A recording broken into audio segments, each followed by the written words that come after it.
Aicināšu uz skatuvi Davidu Ellisonu, kurš ir vadošais pētnieks Zviedrijas Lauksaimniecības universitātē, zinātņu doktors, un iepazīstinās mūs ar Ziemeļvalstu meža nozares iespējām un nozīmi Eiropas Savienības zaļā kursa kontekstā. Please, David Ellison, floor is yours. You have your 15 minutes to tell us.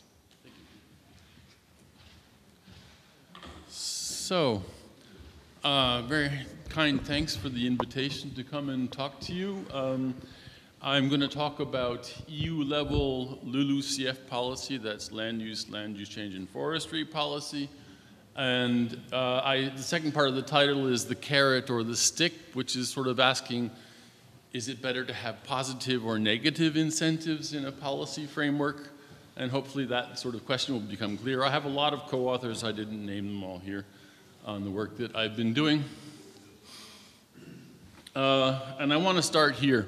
So this is the performance of all of the member states of the European Union in LULUCF in terms of net removals and also emissions at the top and in the forestry sector. And you can't really compare CP1 to CP2 because the rules changed. Reporting under CP1 was not mandatory, so the data is not necessarily consistent.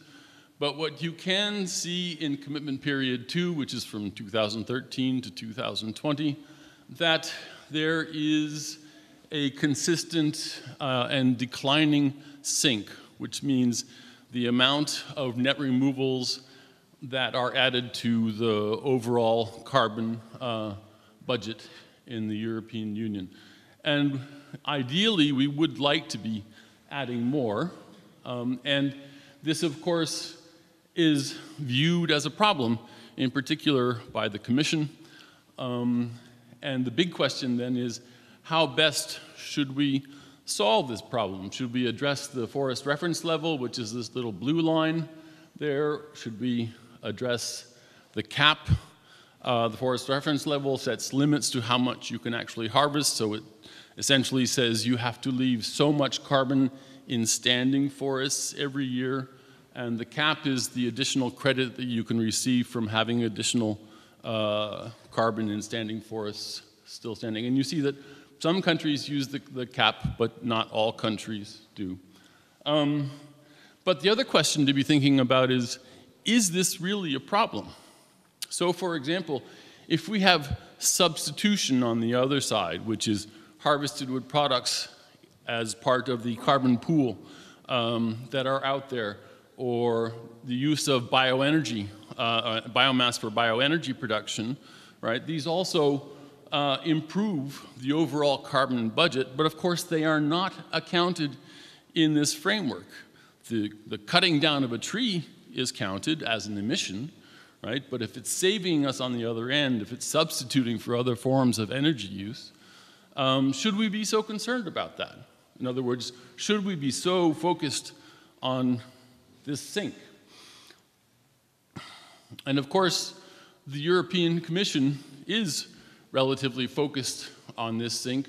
Currently, the EU removes approximately 380 million tons from the atmosphere through LULUCF, or approximately 10% of 2020 emissions. By 2030, LULUCF should remove 430 million tons. By 2035, 480 million tons. By 2050, 550 million tons. And all of these targets, theoretically, are going to be imposed on LULUCF, right? And so I ask, what is the argument here, right? The suggestion is that you can only achieve these targets by leaving carbon in standing forests, by reducing the harvest, total harvest in individual countries. But is this necessarily the most appropriate tool for achieving mitigation goals? And should the principal focus really be on reducing the role of forestry or the intensity of forestry, right? There's a lot of discussion about how harvesting in Europe has become so intense and it's bad for the environment and all of these things, but it has a lot of benefits also. And you can certainly question just how bad it is for the environment. So what effect do the FRL and the CAP have? What kind of message is the EU sending by imposing these limits on individual countries? And I start with two examples, Sweden and Finland. I do a lot of work with colleagues in the Swedish University of Agricultural Sciences in Sweden, so very often we focus on these two Nordic countries. And you see that both of these countries, for the most part, have had no difficulty meeting the forest management reference level or the forest reference level. Now it's just called the forest reference level, right? Which is this blue line. They've had no trouble meeting their cap.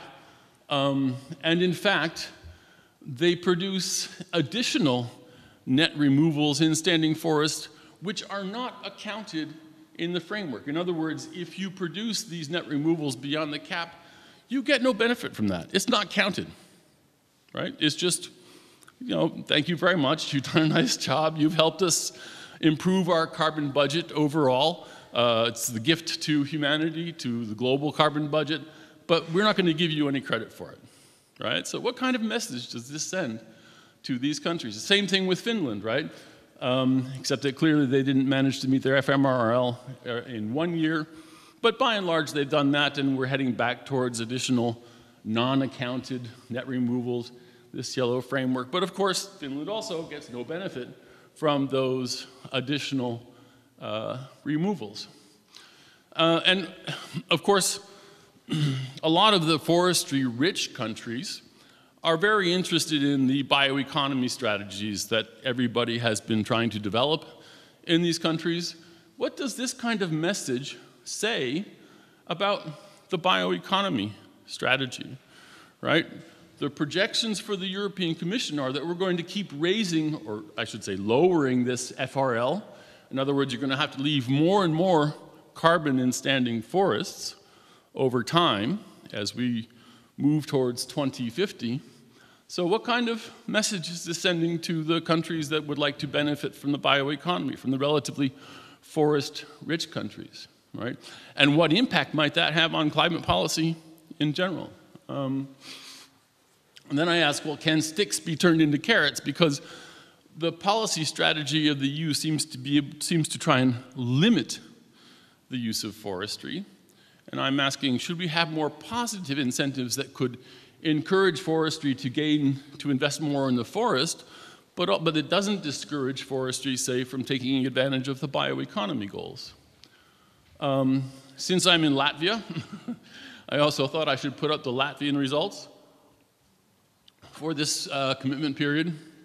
And what you can see is that Latvia has done pretty well. Told you won't really have to pay debits, which is a good thing. And you get actually more benefit out of the cap than Sweden or Finland do, because you have to understand that Sweden and Finland harvest so much that they just sort of automatically meet their cap, and they can't target it, they can't use it, it's not really an extra benefit. And the cap for Sweden and Finland is incredibly small relative to the total forestry sector. Maybe it's a little bit larger here, but still you have some unaccounted removals, this yellow column, in some years. And so where is the encouragement there actually to plant more forest, right? Certainly you want to meet the FMRL at the forest reference level as best you can. But what about after you've managed to achieve your cap, if you manage to achieve it in certain years? So once again, how can we shift from negative incentives to positive incentives? This FMRL is a negative incentive, the cap, because it's so is also in many ways a negative incentive. Once you've met it, then what? And I thought I should have a few more examples of other EU member states while I'm doing it. Here's the Netherlands. And it's worth noticing that for some countries, this policy framework works very well. Netherlands has the biggest cap in the European Union. because they were the biggest emitters in 1990, or one of the biggest emitters per capita, right?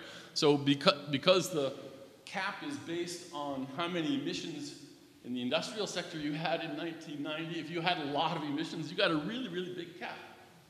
Doesn't make a lot of sense, right? But so the policy works very well for them, right? They can go a long way to get more benefits from any carbon that they can sequester in standing forests. So that's a benefit for them. The FMRL may be a limit, but if they're not so interested in bioenergy, it's less of a limit, right? Belgium, basically the same story. Doesn't look any different. They can go a long way. They have a very large cap, once again. So there are probably no limitations here for them. Hungary, at the end. Clearly it was a benefit and an encouragement, so a positive incentive for Hungary to plant more forests, at least up until 2020. I'm sorry, the year doesn't always appear there, but the last one is 2020, right? But now, in 2020, they have met their cap and even gone a bit beyond it, and they even have some unaccounted removals. So what happens then in 2021? Same thing. Where's the positive incentive to Hungary to keep planting more forests, right? To continue sequestering more carbon in standing forests if that is the strategy that you want to pursue. You know, countries like Sweden, Finland, Latvia, and so on probably are more interested in the bioeconomy. Hungary perhaps a little less so, but where's the encouragement to keep contributing to that global carbon budget that everybody cares about in terms of climate change? So can we create more positive incentives? And I also want to talk a little bit about this issue of harvest intensity. What are the long-term trends, right? So many attitudes out there are that there's too much harvest going on in many countries, that harvest is too intense, that it's bad for the environment. So I have the examples of Sweden and Finland again, I apologize. And of course, the first thing we see at the top is that the total stocks of carbon in land in Sweden and Finland over time are continuously increasing. So a very common attitude out there is if you're harvesting a lot of forests and you're engaging in intensive forestry activities, you're going to be losing your land carbon sink, right? Well, that's clearly not the case in these countries. The total amount of stocks of carbon in land are increasing over time and continue to do so. Nothing has changed, right? Even with all these funny reports out there about increasing harvest activities in some countries which are simply wrong. I won't say more about that. Another way of looking at harvest intensity is to look at how much you harvest relative to your stocks or how much you harvest relative to the total land area that's out there.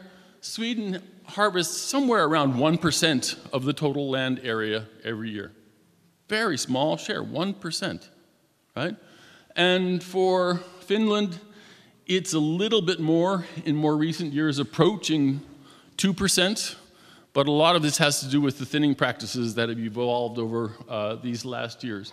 So there's no real radical increase in harvest intensity in either of these two countries.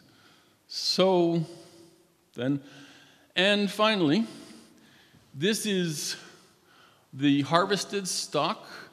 This part is left over after the harvest, and the top area is mortality, so forest that dies, right? And then the net removals are the same down here as what's left over after the harvest, so the orange should equal the blue down below. Now, there are a couple of things you should notice here. Net removals aren't necessarily declining or increasing over time. There's a lot of variation. Individual years are different. Sometimes there's storms, demand for harvested products, and for biomass material changes over time. But there's a fairly large amount that's delivered to net removals after harvest. And then also the harvest has gradually increased over time. So this strategy of planting forests in Sweden and Finland has worked very well, right? The only interesting thing, I suppose, is that mortality does appear to be increasing a little bit in Sweden. Sweden has suffered more droughts in the south recently, but we think, we don't know, this is a new phenomenon, that this is primarily a climate phenomenon, right, that's limiting growth somewhat in this area, and we don't know if it's going to continue, right? But it's not necessarily a harvest intensity phenomenon, and that's important to recognize, right? It may limit harvest intensity or the potential for harvest because it reduces the amount of growth, but it's not a result of harvest intensity per se, right? So the real question is harvest intensity really the principal concern? In other words, should the European Union be so strongly focused on trying to limit the amount of harvest in individual countries? And I just wanted to throw this slide and the next one in here also because we did this study, Hans Petersen and I, with a bunch of colleagues, and what we noticed is that in order to achieve the largest cumulative harvest over time, this scenario is run over 200 years, when you actually have maximum potential harvest, in other words, you harvest 100% of the growth every year, you actually end up with more cumulative harvest than in any of the other models except for two, which I'll talk about in a second. And if we compare this to something like an increasing forest reference level, so harvesting less every year, or the same idea, increasing nature conservation, right, same basic strategy, what we end up is with less cumulative harvest and actually more mortality on the ground, in the soils, under the trees, right? So in other words, if we harvest a lot every year, we're trading respiration, which is mortality, right, for increased carbon sequestration in harvested wood products, bioenergy potential, bioeconomy potential, right? And the only thing that achieves a higher level of growth is fertilization, which is the one in the middle, and positive benefits of positive climate effects on growth, which of course we cannot really control, right? Fertilization, however, we can control. And it raises interesting questions. In this simulation, we only fertilized a very, very small additional share of forests in the Swedish case, right?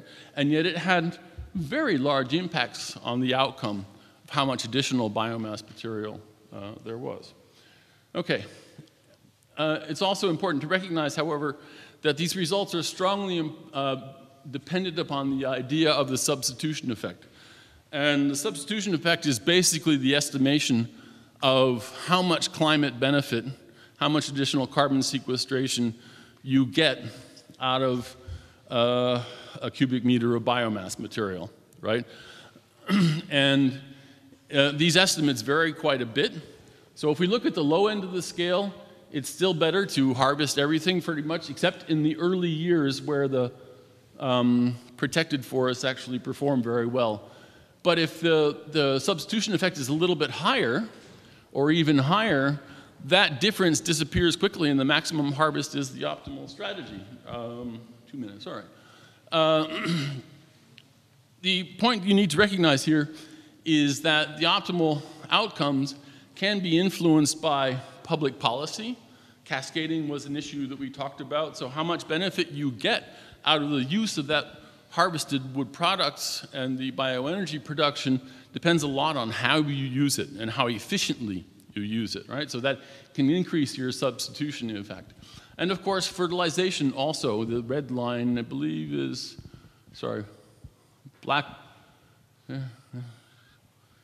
fertilization is the red line, yes. So fertilization also greatly impacts, and once again, this is a very small amount of addition of fertilized forest, right? So imagine you fertilized much more forest in the Swedish case. So the other thing is a lot of people talk about the possibility of, how shall I say, the biodiversity goals and the Green Deal are very focused on sort of more natural forests, right? So one direction to go would be to protect more forests and try and sequester more carbon that way instead. The big question is, how much benefit would you get out of that? Now, The European Union has essentially been doing this through the afforestation, reforestation, and deforestation sector, which is the not forest management sector, right?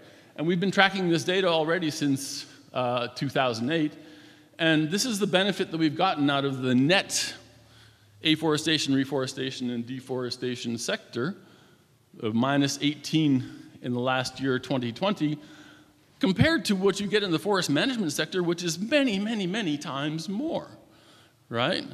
So it's great to say we should be focused more on natural forests, but who's spending the money to invest in these forests, right? How much have we gotten out of that so far?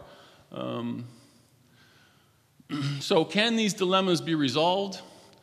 I will skip this and the next slide, which talks about the problems of alignment between the EU strategy, national member state government strategies, and forest owners, because these are not aligned in the EU policy framework.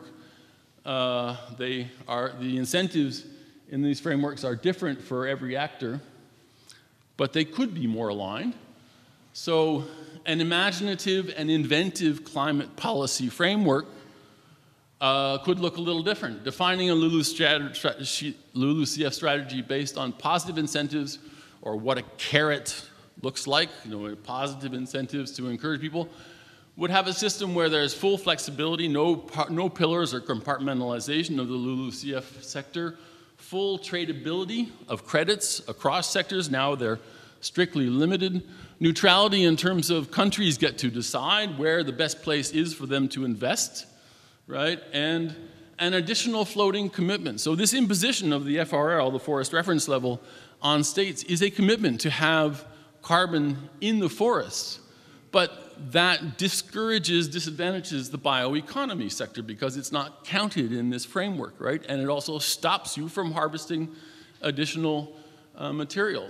But if we were to trade this FRL for a floating commitment that's equal to the same amount, then countries could decide how to allocate these targets, right? And they wouldn't be bound necessarily to fulfilling them in the forestry sector. So my recommendation has always been eliminate the FRL and the cap. Actually, there's good news from what I hear. The cap will be eliminated for the period from 2026 to 2030. It's not there anymore, but we still have the FRL. Account all of the LULUCF emissions from a baseline. And of course, the IPCC is very insistent on this idea of negative emissions, the potential negative emissions role of the forest, because we need that in order to bring temperatures down further. But how do you do it if you don't encourage countries, member states, to plant more forests, right? If you don't have a set of positive incentives that really encourage member states to work on those goals, how are you going to get there? I'll stop there.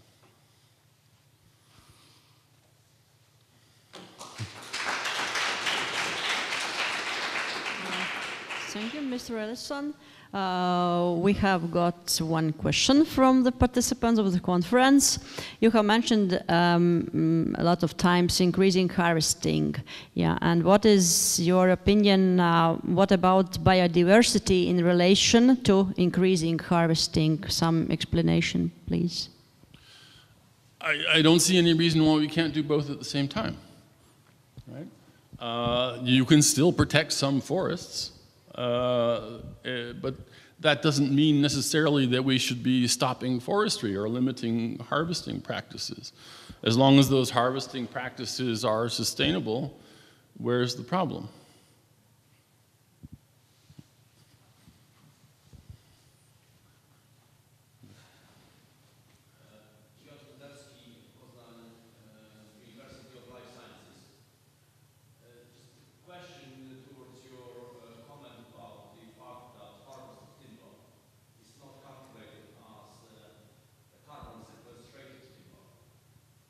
Harvested timber is not, well, harvested wood products can be accounted. This is just a quick question. Yeah. That's what was mentioned in your presentation. But my question is, how the journalistic Brussels policy justifies the fact that harvested timber is not in the carbon So harvested timber is, I mean, you can account for harvested wood products, and you can get credits for that. So it is, yeah. Mm.